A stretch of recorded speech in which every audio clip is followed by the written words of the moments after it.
कुछ मत करो, सिर्फ 5 मिनट ऐसे नाम जप करो, करोड़ों जन्मों के पाप तुरंत नष्ट हो जाएंगे। क्या आपने कभी अनुभव किया है वो अनजाना सा बोझ जो आपके कंधों पर नहीं बल्कि आपकी आत्मा पर महसूस होता है? क्या कभी ऐसा लगा है कि आप पूरी मेहनत कर रहे हैं, पूरी ईमानदारी से अपना जीवन जी रहे हैं, फिर भी सफलता, शांति और संतुष्टि आपसे कोसों दूर है? क्या कभी रात के सन्नाटे में ये विचार आपके मन में आया है कि कहीं कुछ तो है जो गलत हो रहा है, कोई ऐसी अदृश्य शक्ति है जो आपको आगे बढ़ने से रोक रही है? आप अकेले नहीं हैं, करोड़ों लोग इस दुनिया में इसी उलझन में जी रहे हैं। वो कभी इसे किस्मत का नाम देते हैं, तो कभी ग्रहों का दोष कहते हैं, तो कभी अपने दुर्भाग्य को कोसते हैं। लेकिन क्या आपने कभी सोचा है कि इसका असली कारण कुछ और हो सकता है? एक ऐसा कारण जो आपके इस जीवन से नहीं बल्कि आपके अनगिनत पिछले जन्मों से जुड़ा है। आज आपको एक ऐसा रहस्य के बारे में बताने जा रहे हैं जो सदियों से हमारे ग्रंथों में छुपा है। एक ऐसा सत्य जो इतना सरल है कि आज के इस जटिल युग में विश्वास करना भी मुश्किल लगता है। एक ऐसा उपाय जो आपके जीवन को ही नहीं बल्कि आपकी आत्मा के अनंत काल के सफर को भी बदल सकता है। आपको हम किसी कठिन तपस्या या लाखों के दान की बात नहीं कर रहे हैं। मैं और आपको किसी दुर्गम तीर्थ पर जाने के लिए भी नहीं कहेंगे, और आपको आज एक ऐसा मार्ग दिखाएंगे जिससे आपको कहीं जाने की ज़रूरत नहीं है, कुछ खरीदने की ज़रूरत नहीं है और किसी से कुछ मांगने की भी ज़रूरत नहीं है। आपको सिर्फ 5 मिनट देने हैं, अपने 24 घंटों में से सिर्फ 5 मिनट, और इन 5 मिनटों में आपको कुछ नहीं करना है। जी हाँ, आपने सही सुना, कुछ मत करो, बस जो आपको बताते हैं बस उसको सुनो, समझो और अपनी आत्मा में उसे उतरने दो, क्योंकि आज जो आप जानने वाले हैं वो आपके जीवन का सबसे बड़ा रहस्य उद्घाटन हो सकता है। और ये 5 मिनट आपके करोड़ों जन्मों के पापों को नष्ट, भस्म करने की शक्ति रखते हैं। ये कैसे होगा, क्यों होगा और वो कौन सा नाम है जिसे जपने मात्र से ये चमत्कार हो सकता है, इन सभी सवालों का जवाब आपको आज इसी क्षण मिलेगा। बस अभी अपनी आंखें बंद कीजिए और मेरी आवाज़ को अपने भीतर जाने दीजिए। इस यात्रा में मेरे साथ अंत तक बने रहिएगा, क्योंकि अधूरा ज्ञान हमेशा खतरनाक होता है। कल्पना कीजिए एक विशाल, बहुत विशाल पुस्तकालय की, इतना बड़ा कि उसका कोई अंत ना हो। इस पुस्तकालय में अनगिनत किताबें हैं और हर किताब आपके एक जन्म का लेखा जोखा है। आपने कब जन्म लिया, कहाँ जन्म लिया, कैसे जिए, कहाँ अच्छे कर्म किए, कहाँ बुरे कर्म किए हैं, सब कुछ उस किताब में लिखा है। अब सोचिए आपने ऐसे कितने जन्म लिए होंगे। शास्त्रों के अनुसार 84 लाख योनियों में भटकने के बाद ये मानव जन्म मिलता है, तो ऐसी कितनी किताबें होंगी आपके नाम की, हजारों, लाखों, करोड़ों। इन करोड़ों किताबों में यानी आपके करोड़ों जन्मों में आपने जाने अनजाने में कितने ही ऐसे कर्म किए होंगे जिन्हें आज की भाषा में पाप कहा जाता है। किसी का दिल दुखाया होगा, किसी का हक छीना होगा, किसी को पीड़ा दी होगी, किसी की आत्मा को कष्ट पहुंचाया होगा। ये सब कुछ उन किताबों में दर्ज है। एक ऐसा बोझ है, ऐसा ऋण है जो आपकी आत्मा पर चढ़ा हुआ है। इसी बोझ को कर्मों का बंधन कहते हैं। ये वो अदृश्य जंजीरें हैं जो आपकी आत्मा को पकड़े हुए हैं। आप इस जन्म में चाहे कितनी भी मेहनत कर लें, कितनी भी पूजा पाठ कर लें, अगर पिछले जन्मों का हिसाब भारी है तो इस जन्म में सुख मिलना लगभग असंभव हो जाता है। सोचिए, आपके घर में पानी की टंकी पूरी तरह से साफ है, पाइपलाइन भी बिल्कुल नई है, लेकिन जहाँ से पानी आ रहा है वो स्रोत ही गंदा है, तो क्या आपके नल में साफ पानी आएगा? कभी नहीं। ठीक इसी तरह हमारा यह वर्तमान जीवन उस नल की तरह है और हमारे पिछले जन्मों के कर्मों का संचय उस स्रोत की तरह है। अगर स्रोत में ही पापों की गंदगी भरी पड़ी है तो इस जीवन में शांति और आनंद का अमृत कैसे बहेगा? यही कारण है कि कभी कभी हमें बिना कारण, किसी वजह और बिना किसी कारण के मन में एक उदासी महसूस होती है, एक अजीब सी घबराहट। सब कुछ ठीक होते हुए भी कुछ ठीक नहीं लगता। यह आपकी आत्मा की पुकार है, वो आत्मा जो इन कर्मों के बोझ के तले दबी हुई है, जो मुक्त होना चाहती है, जो चीख चीख कर कहना चाहती है कि मुझे इस बोझ से आज़ाद करो। और लोग इस बोझ को आज़ाद करने के लिए, इस बोझ को हल्का करने के लिए क्या क्या नहीं करते हैं। कोई हजारों किलोमीटर दूर तीर्थ यात्राओं पर जाता है, कोई मंदिरों में सोने चांदी के छत्र चढ़ाता है, कोई भूखों को भोजन कराता है, कोई यज्ञ और हवन का आयोजन करता है।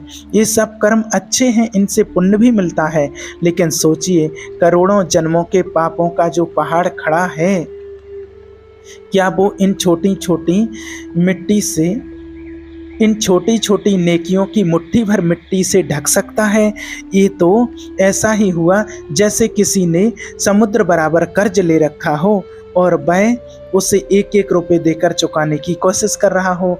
इसमें तो सदियां बीत जाएंगी और जब तक ये कर्ज चुकेगा तब तक तो और ना जाने कितना कर्ज चढ़ चुका होगा। तो क्या कोई रास्ता नहीं है? क्या हम इसी तरह अपने अतीत के कैदी बन करके रह जाएंगे? क्या हमारी आत्मा कभी इस बंधन से मुक्त नहीं हो पाएगी? बिल्कुल है, एक रास्ता है, एक ऐसा गुप्त और शक्तिशाली मार्ग जो सीधे उस पहाड़ की जड़ पर वार करता है और उसे एक ही क्षण में भस्म कर देता है।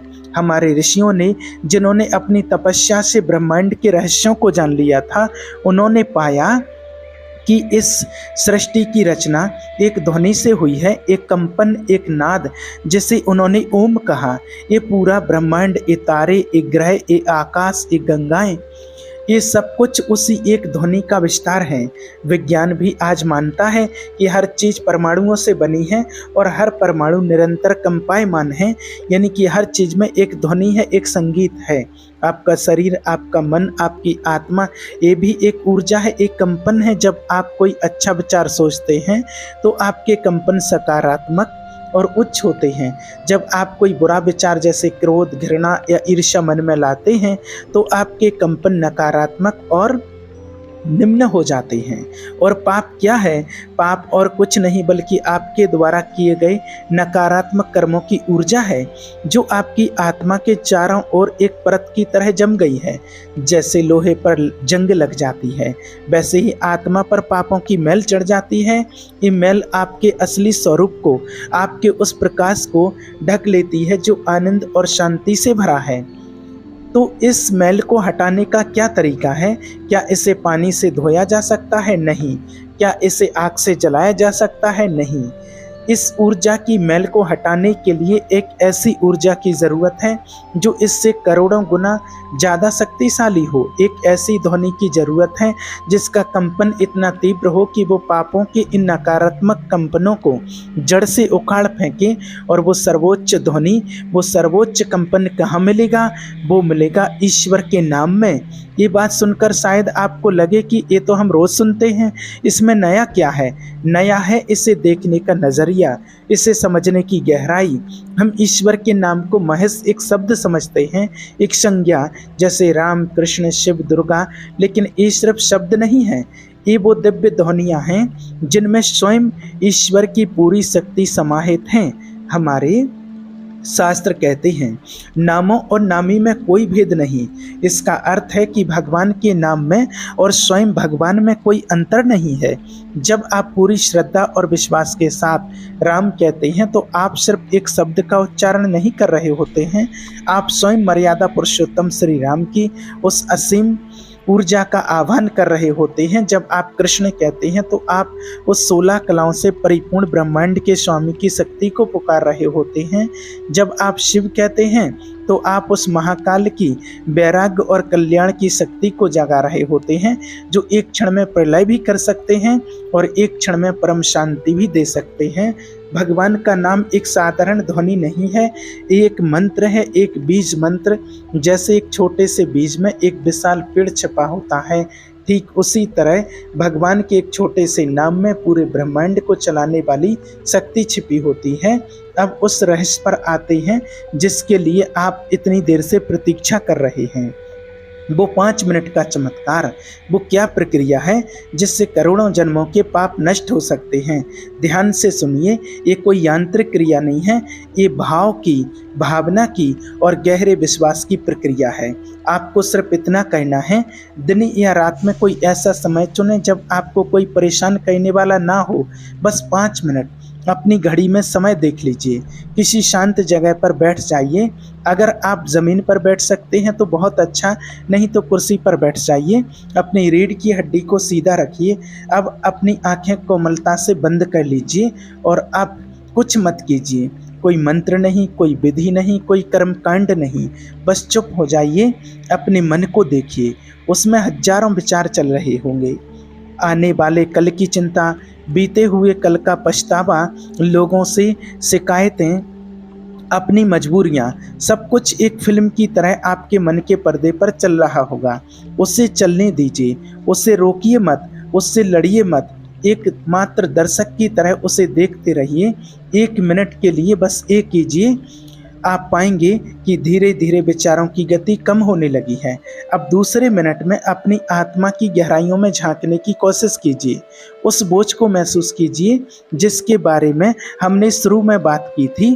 अपने उन अनगिनत जन्मों के बारे में सोचिए। उन गलतियों को याद कीजिए जो आपने इस जन्म में की हैं और उन अनजानी गलतियों को स्वीकार कीजिए जो आपने पिछले जन्मों में की होंगी। अपने मन में एक गहरी असहायता और करुणा का भाव लाइए। एक छोटे बच्चे की तरह बन जाइए जो अपनी माँ के बिना खो गया है, जो डरा हुआ है, जो रो रहा है और जिसे सिर्फ अपनी माँ का आंचल चाहिए। ये भाव बहुत ज़रूरी है, क्योंकि जब तक आपके अंदर ये अहंकार रहेगा कि मैं कुछ कर सकता हूँ, मैं अपनी पूजा से, अपने पुण्य से सब ठीक कर लूँगा, तब तक वो दिव्य शक्ति काम नहीं करेगी। आपको पूरी तरह से असहाय और समर्पित होना होगा। जब आपका हृदय इस करुणा और समर्पण के भाव से भर जाए, जब आपकी आंखों में शायद आंसू भी आ जाएं, तब वो क्षण आता है उस चमत्कार का। अब तीसरे और चौथे मिनट में अपने मन में, अपने हृदय में, अपनी आत्मा के कण कण में उस परमपिता परमेश्वर को पुकारिए। जिस भी नाम से आप उन्हें जानते हैं, जिस भी रूप में आप उन्हें मानते हैं, राम, कृष्ण, हरि, गोविंद, शिव, नारायण, दुर्गा, अल्लाह, जीसस, नाम में कोई भेद नहीं। भाव सच्चा होना चाहिए। और पुकारना कैसे है? आपको ज़ोर ज़ोर से चिल्लाना नहीं है, आपको होठों से भी कुछ नहीं बोलना है। ये पुकार आपके हृदय से उठनी चाहिए, एक मुख पुकार। मान लीजिए आप राम नाम जप रहे हैं, तो बस अपने मन को राम नाम की ध्वनि से भर दीजिए। कल्पना कीजिए कि आपकी हर सांस के साथ रा की ध्वनि अंदर जा रही है और माँ की ध्वनि बाहर आ रही है। महसूस कीजिए कि ये सिर्फ एक शब्द नहीं, बल्कि साक्षात प्रभु का प्रेम है, उनकी करुणा है जो आपके भीतर प्रवेश कर रही है और आपके भीतर के सारे अंधकार को, सारी मैल को, सारे पापों को धो रही है। उस समय कोई और इच्छा, कोई और कामना मन में मत रखिए, मुझे ये दे दो, मेरी वो मुश्किल दूर कर दो। नहीं, सिर्फ एक ही प्रार्थना कीजिए, एक ही भाव रखिए। हे प्रभु, मैं पापी हूँ, मैंने जाने अनजाने में बहुत गलतियाँ की हैं, मैं उन सब के लिए क्षमा मांगता हूँ। मेरा कोई आश्रय नहीं है आपके सिवाय, मेरा कोई नहीं है, मैं आपकी शरण में हूँ, मुझे स्वीकार करो, मुझे शुद्ध करो। ये भाव, ये समर्पण और साथ में उस नाम का निरंतर मानसिक जाप, ये वो अग्नि है जो पापों के पहाड़ को जलाकर राख कर देती है। क्यों? क्योंकि जिस क्षण आप पूरी तरह से समर्पित हो जाते हैं, उस क्षण आप स्वयं नहीं रहते, आपका अहंकार शून्य हो जाता है। और जब आपका अहंकार शून्य हो जाता है तो आप और परमात्मा के बीच की दूरी मिट जाती है। उस क्षण आप उस अनंत शक्ति के साथ एक हो जाते हैं। और जब आप उस शक्ति के साथ एक हो जाते हैं तो क्या कोई पाप, कोई कर्म बंधन आपको बांध सकता है? असंभव। जैसे सूर्य के उगते ही करोड़ों सालों का अंधेरा एक पल में मिट जाता है, उसी तरह भगवान के नाम के उदय होते ही करोड़ों जन्मों के पापों का अंधेरा एक ही पल में नष्ट हो जाता है। शास्त्रों में अजामिल की कथा आती है। अजामिल एक बड़ा पापी था, उसने जीवन भर कोई अच्छा काम नहीं किया, लेकिन मरते समय जब यमदूत उसे लेने आए तो उसने डरकर अपने अपने सबसे छोटे बेटे नारायण को पुकारा, उसने भगवान नारायण को नहीं पुकारा था। वो तो अपने बेटे को बुला रहा था, लेकिन उसके मुख से नारायण नाम निकला और नाम की शक्ति देखिए, उसी क्षण भगवान विष्णु के दूत वहाँ प्रकट हो गए और उन्होंने यमदूतों को रोक दिया। उन्होंने कहा कि इसने हमारे स्वामी का नाम लिया है, इसलिए इसके सारे पाप इसी क्षण धुल गए हैं। अब इसे यमलोक ले जाने का अधिकार तुम्हें नहीं है। सोचिए, अनजाने में बिना श्रद्धा के सिर्फ अपने बेटे को पुकारने के लिए गए नाम में अगर इतनी शक्ति हो सकती है, तो जब आप पूरे भाव से, पूरी श्रद्धा से, पूरी करुणा और समर्पण के साथ एकांत में बैठकर सिर्फ 5 मिनट के लिए उस नाम को अपने हृदय में जपेंगे, तो क्या होगा? वो एक विस्फोट होगा। आपकी चेतना में एक विस्फोट, आपकी ऊर्जा में एक रूपांतरण। 5वें मिनट में बस शांत रहिए, जाप भी बंद कर दीजिए, बस उस शून्य में, उस शांति में डूबे रहिए जो नाम जप के बाद पैदा हुई है। महसूस कीजिए उस हल्केपन को, उस निर्भरता को। आपको ऐसा लगेगा जैसे सदियों का कोई बोझ आपके ऊपर से उतर गया है। एक असीम शांति और एक अवर्णनीय आनंद आपके रोम रोम को भर देगा। यही वो क्षण है, यही वो चमत्कार है। ये प्रक्रिया इतनी सरल है कि लोग इस पर विश्वास नहीं करते। हमें लगता है कि बड़ी समस्याओं के समाधान भी बड़े और जटिल ही होंगे, लेकिन अध्यात्म का सबसे बड़ा सूत्र यही है, जो जितना गहरा है वो उतना ही सरल है। आपको ये रोज़ करना है, सिर्फ 5 मिनट। ये 5 मिनट आपके जीवन को बदलना शुरू कर देंगे। आप पाएंगे कि आपके मन में बेवजह की चिंताएं कम हो रही हैं, आपको लोगों पर क्रोध आना कम हो रहा है, आपके अंदर एक संतोष का भाव जाग रहा है। जिन कामों में पहले रुकावटें आती थीं, वो अब धीरे धीरे बनने लगे हैं। आपके चेहरे पर एक तेज आने लगेगा, आपकी वाणी में एक मिठास आने लगेगी। लोग आपसे पूछेंगे कि आप में ये बदलाव कैसे आया, क्योंकि जब आपकी आत्मा पर से पापों का बोझा हट जाता है, तो आपका असली स्वरूप, जो कि सत्य चित्त आनंद है, वो प्रकट होने लगता है। आप वही व्यक्ति रहते हैं, लेकिन आपके जीने का ढंग बदल जाता है, आपका दुनिया को देखने का नज़रिया बदल जाता है।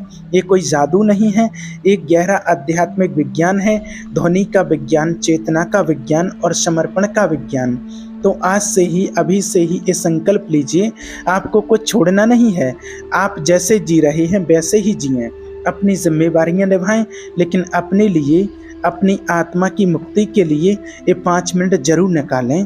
कुछ मत करो, सिर्फ 5 मिनट ऐसे नाम जपो और फिर देखिए कैसे आपके करोड़ों जन्मों के पाप तुरंत नष्ट हो जाते हैं, कैसे आपका जीवन एक बोझ से एक उत्सव में बदल जाता है। ये ज्ञान कोई साधारण ज्ञान नहीं है, ये वो शक्ति है जो आपके जीवन की दिशा और दशा दोनों को बदल सकती है। याद रखिए, ज्ञान और ध्यान ही असली शक्ति है। धन्यवाद।